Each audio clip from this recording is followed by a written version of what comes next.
नमस्कार साथियों, आपके लिए एक सवाल कि इस धरती का सबसे भुक्खड़ प्रजाति का जीव कौन सा है। और इसका जवाब ये है कि इस धरती का सबसे भुक्खड़ प्रजाति का जीव और कोई नहीं, अपने आप को सबसे समझदार जीव कहने वाला इंसान ही है। कैसे, आओ समझते हैं एक उदाहरण से, कुत्ते के उदाहरण से। कि कुत्ता तो आपकी एक रोटी खाकर आपका वफ़ादार बन जाता है, लेकिन ये इंसान इस धरती का सब कुछ खा चुका है, उसके बावजूद भी ये धरती का वफ़ादार ना बन सका।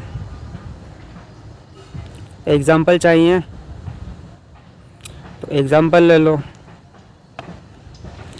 एग्ज़ाम्पल के तौर पे अपन देखें तो जो हमारी धरती पर स्थित महासागर हैं, कितना विशाल, कितने बड़े बड़े विशाल महासागर है हमारी धरती पर।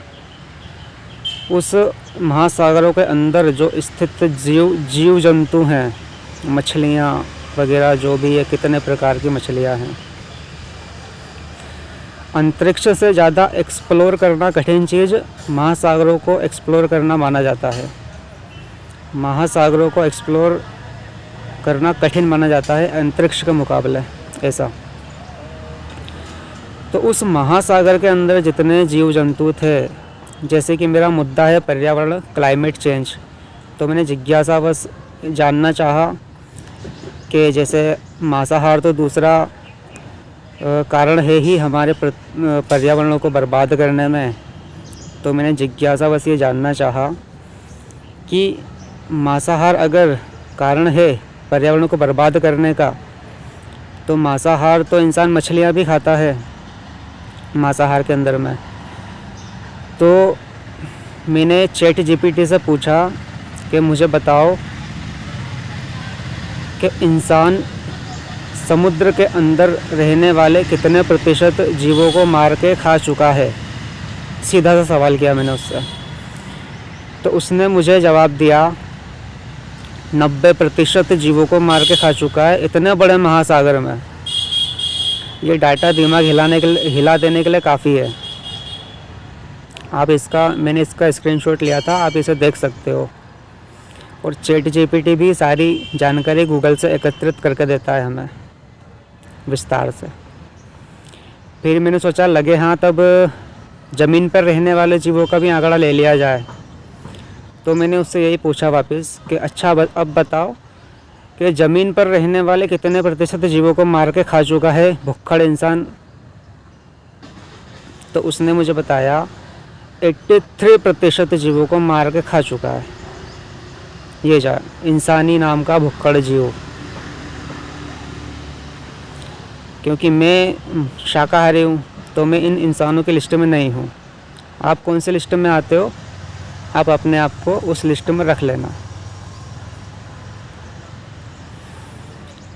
तो 83% ज़मीन पे मार के खा चुका है, 90% समुद्र में मार के खा चुका है, और चिड़िया विड़िया तो मार के खाता ही रहता है नाश्ते के तौर पर। और विश्व का 60% जंगल अपनी कामनाओं, इच्छाओं के लिए काट चुका है और अपनी इच्छाएं पूर्ति कर चुका है मनुष्य। और पूरे विश्व में जंगल का प्रतिशत 50% से ऊपर रहना चाहिए। तो इतना सब कुछ खा करके भी इस भुक्खड़ प्रजाति के जीव की, जो इंसान नाम का जीव है, इसकी भूख शांत नहीं हो रही है और अभी भी लगा हुआ है बिल्कुल प्रकृति का दोहन करने के लिए। तो ऐसे इंसान का इस धरती पर रहने का क्या ही मतलब है, अगर गहराई से सोचा जाए तो। बताओ, इसकी तुलना हम किस जीव से कर सकते हैं? सांप से करें? आस्तीन का सांप बोले इसे।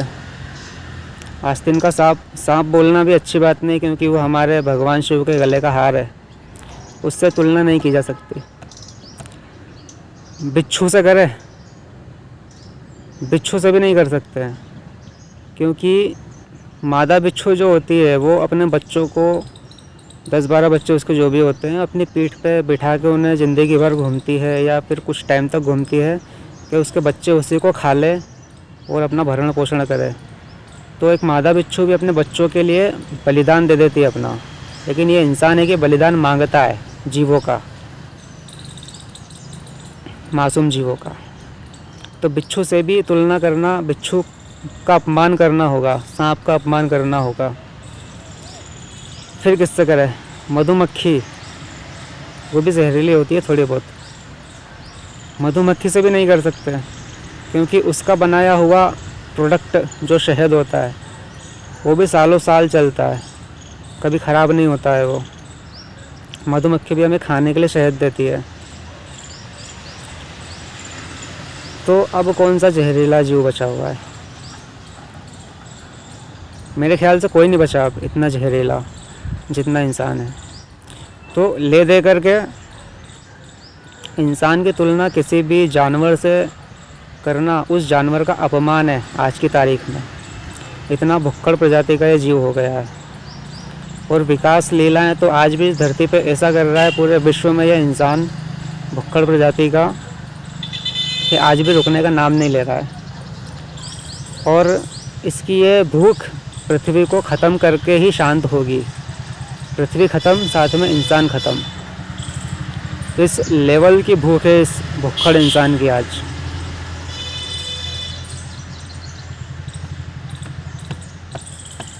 तो ये है दुनिया की कंडीशन आज।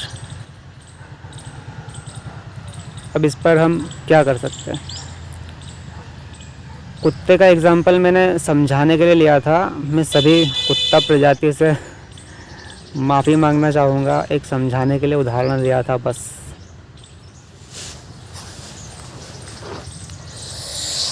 और इस पर सोने पे सुहागा क्या है मालूम है? सारी जानकारी होते हुए भी हमारी सरकार पिंक रेवोल्यूशन को बढ़ावा देने वाली है, और ताकि मांस का उत्पादन और हो सके और मांस का कंजप्शन और बढ़ाया जा सके, ताकि देश की इकोनॉमी को बढ़ाया जा सके। इसका स्क्रीनशॉट भी आप देख सकते हो, ये ज़रा सामने आपके पिंक रेवोल्यूशन। तो इन सब के बीच में अगर ऐसा ही चलता रहा दुनिया में आगे तो हमारा रहना इस धरती पर बहुत दुर्लभ कठिन बात हो जाएगा। इन सबको रोकना है, ये सब चलते नहीं रहने देना है। ये घातक है हमारे आने वाले भविष्य के लिए। किसी को मिर्ची लग रही हो तो उसे लगना चाहिए, 2 रोटी और ज़्यादा खा ले भले ही वो मेरी तरफ से, है ना, लेकिन दाल के साथ, मांस के साथ नहीं। और इन सब चीज़ों को रोकने के लिए जो हमारे बीच भारत में अगर बात करें ना, तो एक ही बंदा अपने सर पे कंधे पे जिम्मेदारी लेके बैठा हुआ है, और उस बंदे का मैं तहे दिल से, खुले दिल से आभार व्यक्त करता हूँ, और खुले मन से उन बंदे का सपोर्ट भी करता हूँ।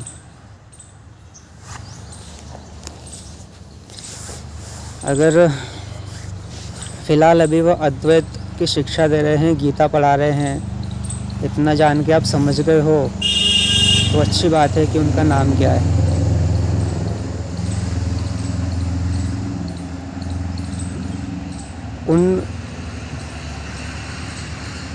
वो जो इतना बड़ा अपने कंधे पर बोझ लेकर चल रहे हैं दुनिया को बचाने का, उनके कंधे से अब बोझ हल्का करना है, हमें लेना है, हमें जागरूक बनना है क्लाइमेट चेंज को लेकर के, और उन्हें और नई रिसर्च के लिए हमें फ्री करना है,